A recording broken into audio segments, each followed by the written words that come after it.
2015, ketika saya masih bertugas sebagai pastor kapel rumah sakit, sebagai pastor pendamping orang-orang sakit, saya berkesempatan untuk menjumpai seorang ibu yang sedang dirawat dan menderita kanker payudara stadium 3. Ketika saya memasuki kamarnya, saya menemukan dia seorang diri. Lalu kami mulai berbincang-bincang.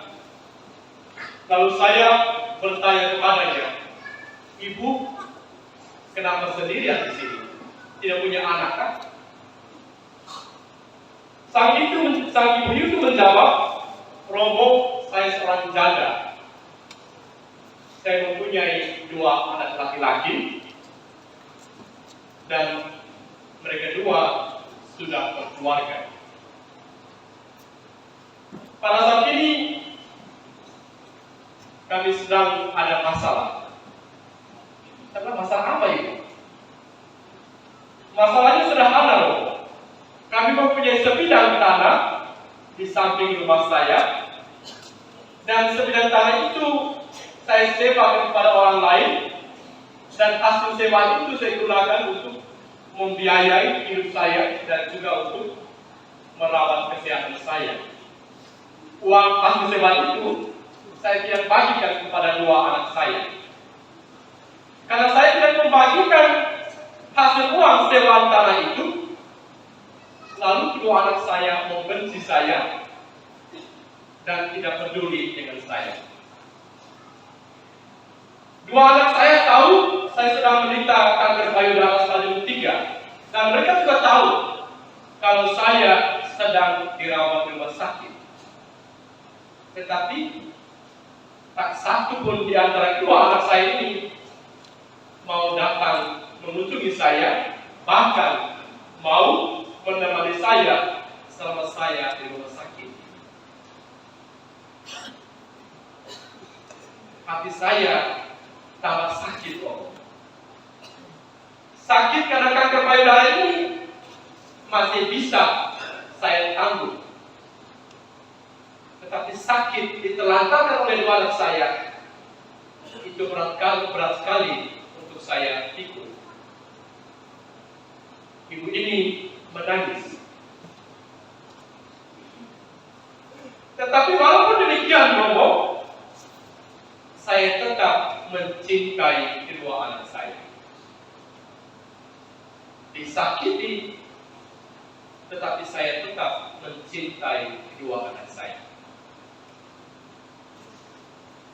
Bapak, Ibu, saudara-saudari yang saya kasihi dalam Kristus, saya punya motto dalam hidup: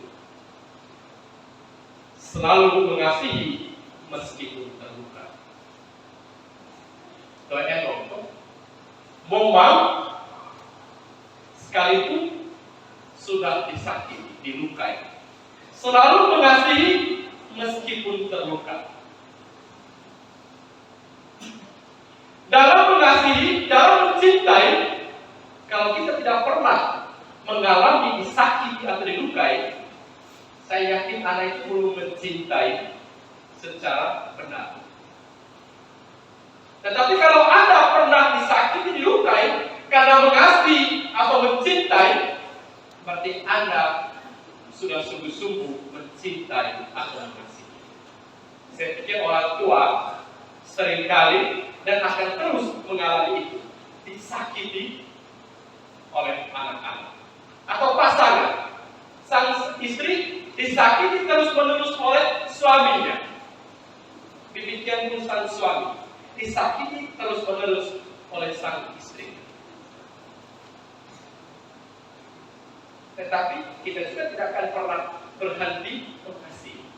Kita tidak akan sampai pada keputusan membuang anak-anak yang setelah kita tunjukkan cinta kasih, mereka membalasnya dengan sakit hati, melukai, menyakiti kita. Atau pasangan, kita tidak akan berhenti mencintai pasangan kita, walaupun dia kerap kali menyakiti kita.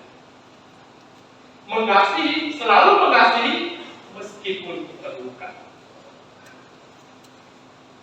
Apa yang kita rayakan pada malam hari ini adalah seorang yang sungguh luar biasa, Yesus.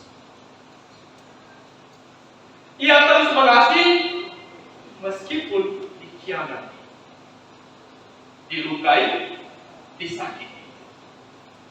Kita bisa membayangkan setelah perjamuan bersama, mereka pergi ke Taman Getsemani untuk berdoa. Yesus ditinggalkan sendirian. Ketika ia ditangkap, satu persatu para rasulnya meninggalkan dia.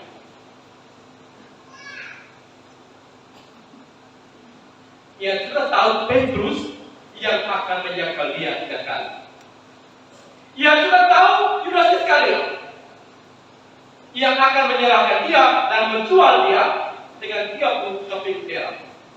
Dan Tuhan mengetahui semua itu sebelum hal-hal itu terjadi. Semua yang bakal terjadi itu menjadi sangat jelas di depan dia. Tetapi pada malam itu, ia menyerahkan tubuh dan darah. Ia menetapkan sakramen Ekaristi. Yesus sendiri katakan, tidak ada kasih yang lebih besar daripada kasih seseorang yang rela menyerahkan nyawanya bagi sahabat-sahabat.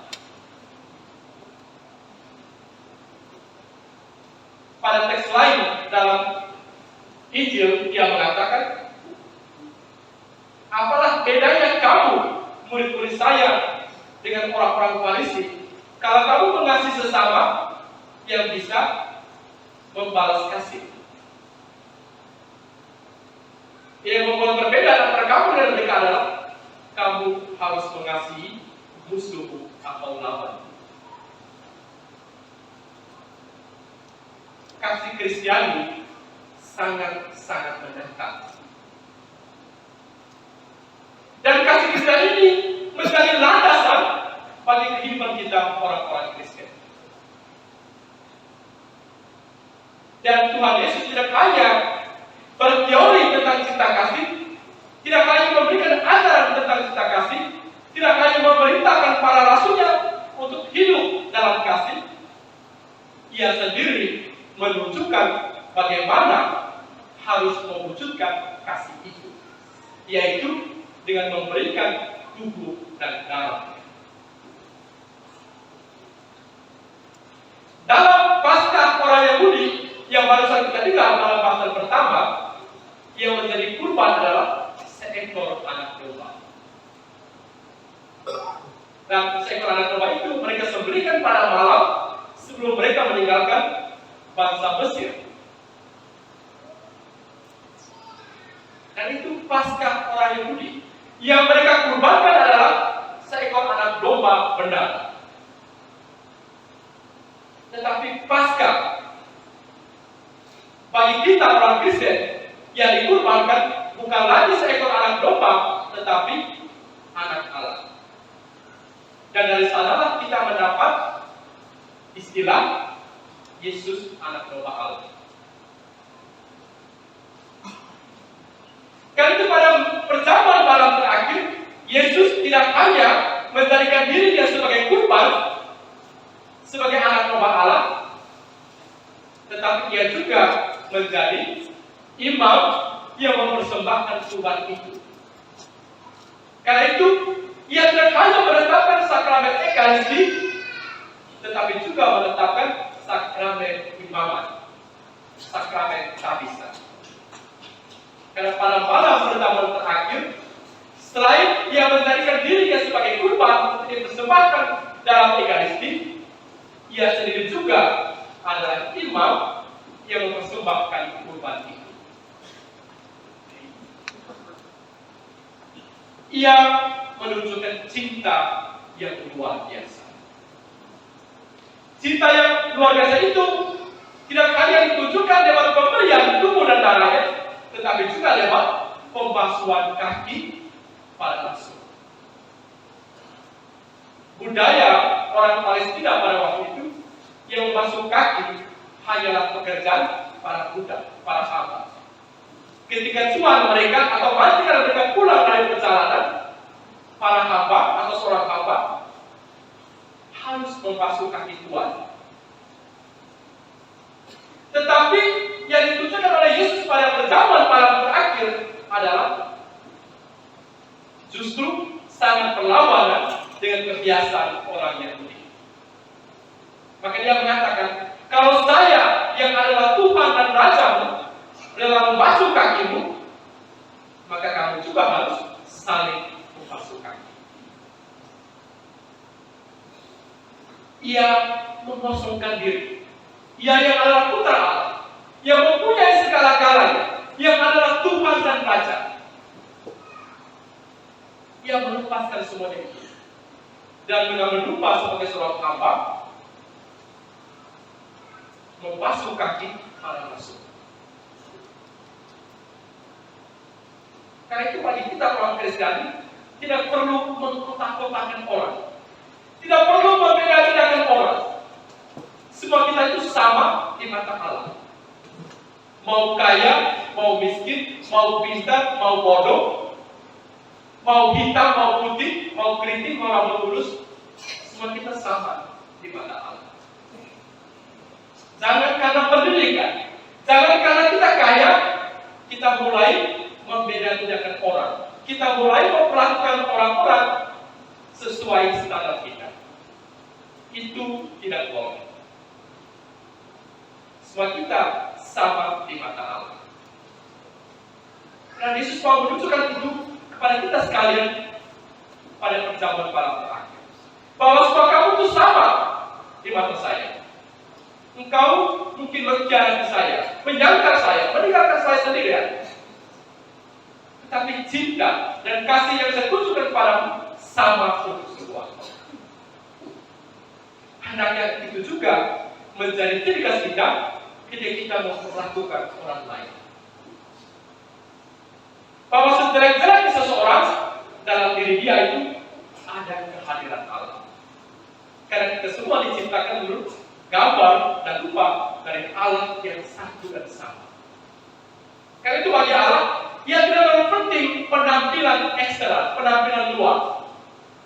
Kita seringkali tergoda, mempercantik, memperindah bagian luar, tetapi kita lupa menata hati. Apalagi kita yang hobi selfie. Kemana-mana selfie, kecuali ke kamar kecil. Coba menata hati dan menampilkan itu di status Facebook, TikTok. Ketika itu jauh lebih berguna.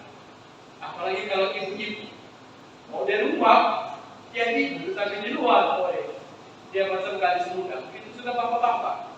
Di rumah dia cari bapak, di luar, pemuda. Yang mau bisa sekarang itu bukan hanya anak muda. Mana yang lebih parah sekarang itu orang-orang tua. Itu yang lebih selfie.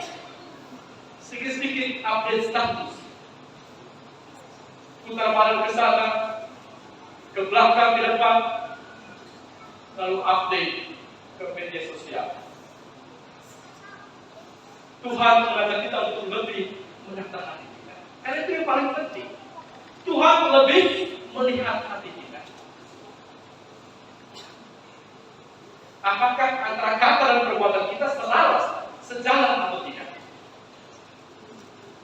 Apakah setelah kita disakiti, dilukai, kita masih mampu mencintai, mengasihi sesama orang-orang yang dititipkan Tuhan dalam hidup kita?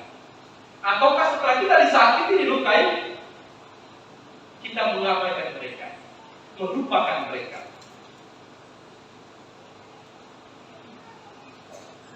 Bapak Ibu, saudara-saudari yang saya kasih dalam Kristus, Tuhan selalu mengasihi kita meskipun kita melukai Dia dengan dosa-dosa kita.